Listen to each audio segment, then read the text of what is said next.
Hi friends, ഇന്ന് ഞാൻ പൊന്നാങ്കണ്ണി ചീര തോരൻ വെക്കാമെന്ന് വിചാരിച്ചാൽ ഇതുണ്ടോ, ഇത് പൊന്നാങ്കണ്ണി. നമുക്ക് നല്ല കണ്ണിന് കാഴ്ച കിട്ടുന്ന കേട്ടോ. എല്ലാവരും പൊന്നാങ്കണ്ണി വീട്ടിൽ നട്ട് വളർത്തണം. ഇത് 40 ദിവസം മടുപ്പിച്ച് നമ്മൾ തോരൻ വെച്ച് കറി വെച്ചോ എങ്ങനെ വേണമെങ്കിൽ കഴിക്കാം. ചാറുകറി വെക്കാം, പിന്നെ പരിപ്പിൻ്റെ കൂടെ ഇട്ടിട്ട് വെക്കാം കേട്ടോ. തോരൻ വെച്ച് കഴിക്കാം. ഞാനിത് തോരൻ വെക്കുവാണേ.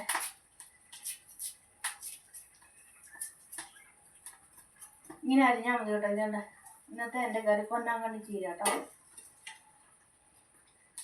ഞാൻ അരിഞ്ഞ് കഴിഞ്ഞ് നോക്കി അടുപ്പിൽ തീ കത്തിക്കാം.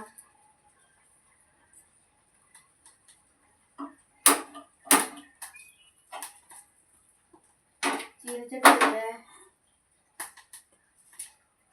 കൂട്ടുകാരെ, ഇതിൻ്റെ എല്ലാം ഇങ്ങനെ നമ്മൾ മൂത്ത തണ്ടാണെങ്കിൽ ഇങ്ങനെ എടുക്കുക കേട്ടോ. ഇങ്ങനെ നുള്ളി എടുത്തിട്ട് നമുക്ക് ഈ തണ്ട് നട്ടു വെക്കാം. ഇല എടുത്തിട്ട് ഈ ഇല നമ്മൾ മെഴുക്കുവരട്ടി വെക്കാം, തോരൻ വെക്കാം കേട്ടോ. ഇങ്ങനെ അരിഞ്ഞില്ലേലും കുഴപ്പമില്ല, ഇത് ഉപ്പേരി വെക്കാം. ഇങ്ങനെ കിട്ടുന്ന ബാക്കി തന്നെ നമുക്ക് നട്ടു വെക്കാം കേട്ടോ.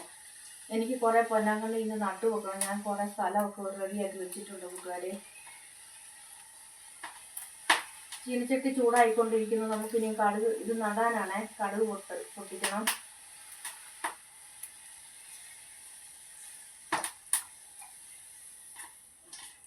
നമുക്ക് എണ്ണ ഒഴിച്ചു കൊടുക്കാം. ഒത്തിരി എണ്ണ വേണ്ട കേട്ടോ, കുറച്ച് ഒഴിച്ചാൽ മതി. പിന്നെ ഞാൻ നിങ്ങൾക്ക് ഒരു ടിപ്പ് പറഞ്ഞുതരാം. നമ്മൾ അടുക്കളയിൽ എണ്ണ ഉപയോഗിക്കും ഇതുപോലത്തെ ഒരു അടപ്പുള്ള കുപ്പിയിൽ എണ്ണ ഒഴിച്ച് വെക്കുകയാണെങ്കിൽ കൊണ്ടല്ലോ നമുക്ക് ഒരുപാട് എണ്ണ പോകത്തില്ല. നമുക്ക് ഒരുപാട് നല്ല എണ്ണ ഉപയോഗിക്കാം. കുറച്ച് നമ്മുടെ ആവശ്യത്തിന് വീടുള്ളൂ കേട്ടോ. അതൊരു പൊടിക്കുകയാണേ. നിങ്ങൾ അതുപോലെ എല്ലാം ചെയ്യണം. അത് നമുക്ക് ഇങ്ങനെ അടച്ച് കൊതിലോട്ട് വെക്കാം. എണ്ണ ചൂടായി നമുക്ക് കടുക് ഇട്ട് കൊടുക്കാം കൂട്ടുകാരെ. കടുക് പടക്കെന്ന് പറഞ്ഞ ശബ്ദത്തോടെ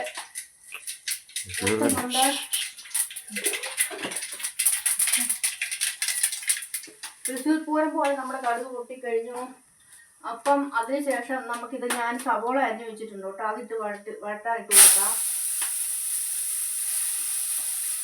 അത് കിച്ചി ശബ്ദത്തോടെ പൊട്ടുന്നുണ്ട്. ശബ്ദം തൊള്ളി വെള്ളമയം ഉള്ളതുകൊണ്ട് കേട്ടോ. അങ്ങനെ നമുക്ക് ഇളക്കി കൊടുക്കാം കൂട്ടുകാരെ. 2 മിനിറ്റ് ഒന്ന് ഇളക്കി കൊടുക്കണം. ഇവിടെ ശകലം വെളിച്ചത്തിന് പ്രശ്നമുണ്ട്. ഇതിപ്പോൾ സമയം രാവിലെ ആയതുകൊണ്ടാണ്. ഇച്ചിരി വെട്ടക്കുറവുണ്ട് കൂട്ടുകാരെ. നിങ്ങൾ എന്നോട് സഹകരിക്കണം. നിങ്ങൾ എനിക്ക് സപ്പോർട്ട് ചെയ്യണം. നിങ്ങളുടെ സപ്പോർട്ട് ഉണ്ടെങ്കിൽ മാത്രമേ എനിക്ക് എന്തും ചെയ്യാൻ പറ്റുള്ളൂ. അത് കഴിഞ്ഞ് ഞാൻ ഇതേണ്ട അരപ്പ് റെഡിയാക്കി വെച്ചു. തേങ്ങ, വെളുത്തുള്ളി, ഉള്ളി, മഞ്ഞൾപ്പൊടി എല്ലാം റെഡിയാക്കി വെച്ചായിരുന്നു. ഇപ്പോൾ അതിട്ട് നമുക്ക് ഇളക്കാം. ഏറ്റവും എളുപ്പത്തിൽ നമുക്ക് റെഡിയാക്കുന്ന കറിയാണ് കേട്ടോ ഈ പൊന്നാങ്കണ്ണി ചീര. ഇത് മറ്റുള്ള ചീരയെ പോലെ തന്നെ പെട്ടെന്ന് ഒത്തിരി അവിഞ്ഞു പോകത്തില്ല. ഇതിപ്പോൾ ഇത്ര ഉണ്ടല്ലോ, ഇത് അധികം തന്നെ ഇതുപോലെ തന്നെ ഇതിരിക്കും. ഒത്തിരി അങ്ങ് പോവുകയില്ല. ഇത് നല്ല ഒരു കട്ടിയുള്ള ചീര കേട്ടോ. നല്ല ടേസ്റ്റി ആയിട്ടുള്ള ചീരയാണ്. നിങ്ങൾ ഇത് നല്ല ടേസ്റ്റാണ് കൂട്ടുകാരെ. നമ്മുടെ ശരീരത്തിന് ഒത്തിരി നല്ല വയറിലെ കാര്യത്തിനും നമുക്ക് ചിലർക്കൊക്കെ യൂറിൻ തടസ്സപ്പെടുന്ന ആൾക്കാർക്കൊക്കെ ഇത് നല്ല കേട്ടോ. അതൊക്കെ നമ്മുടെ യൂറിൻ ഒത്തിരി പോകാനും എല്ലാത്തിനും നല്ലതാണ്. നമ്മുടെ കരളിന് ഞാൻ ഒരു വീഡിയോ ഇട്ടിട്ടുണ്ടായിരുന്നു. കരൾ രോഗമുള്ളവർക്കോ കരളിൽ വീക്കം ഉള്ളവർക്കൊക്കെ നല്ല കേട്ടോ. ഇത് കഴിക്കണം. കണ്ണിൻ്റെ എല്ലാ പ്രശ്നങ്ങൾക്കും ഇത് പരിഹാരിയായ ഒരു മരുന്ന് കൂടിയാണ് കേട്ടോ. 40 ദിവസം അടുപ്പിച്ച് ഇത് തോരൻ വെച്ചോ എങ്ങനെയെങ്കിലും നിങ്ങൾ കഴിക്കാൻ നോക്കണം. അപ്പോൾ കണ്ണിൻ്റെ സകല പ്രശ്നങ്ങളും മാറിക്കിട്ടും കൂട്ടുകാരെ. നിങ്ങൾക്ക് പൊന്നാങ്കണ്ണി ചീര വേണമെങ്കിൽ കമൻറ്റ് ചെയ്താൽ മതി. എനിക്ക് ഇഷ്ടം പോലെ ഉണ്ട്. നിങ്ങൾ എനിക്ക് പൈസ ഒന്നും തരണ്ട.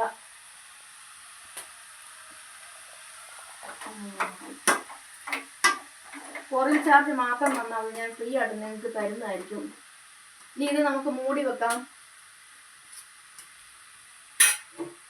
പെട്ടെന്ന് തന്നെ മൂടി വെക്കാം. അത് പിന്നെ പെട്ടെന്ന് തന്നെ റെഡി ആയിക്കോളും.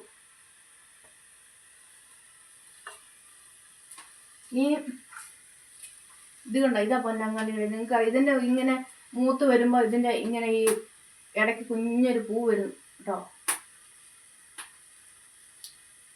നമുക്കിതിനെ പ്രത്യേകിച്ച് കെയറിങ് ഒന്നും കൊടുക്കേണ്ട കാര്യമില്ല. നട്ടു വെച്ചാലും വെള്ളം ചൂടാണ്, വെയിലാണെങ്കിൽ വെള്ളം ഒഴിച്ചു കൊടുത്താൽ മതി. പിന്നെ ഇടയ്ക്ക് നമ്മുടെ അടുത്ത് കിച്ചൺ വേസ്റ്റ് കഞ്ഞിവെള്ളം പഴങ്കഞ്ഞിവെള്ളമൊക്കെ പുളിപ്പിച്ചിട്ട് നമുക്ക് നേർപ്പിച്ച് ഒഴിച്ച് കൊടുക്കാം. അപ്പം നമ്മുടെ പൊന്നാങ്കണ്ണി ചീര റെഡിയായി കൂട്ടുകാരെ. തോരൻ, ടേസ്റ്റി ആയിട്ടുള്ള തോരൻ റെഡിയായി. ടേസ്റ്റ് ചെയ്ത് നോക്കട്ടെ. Okay, thank you friends.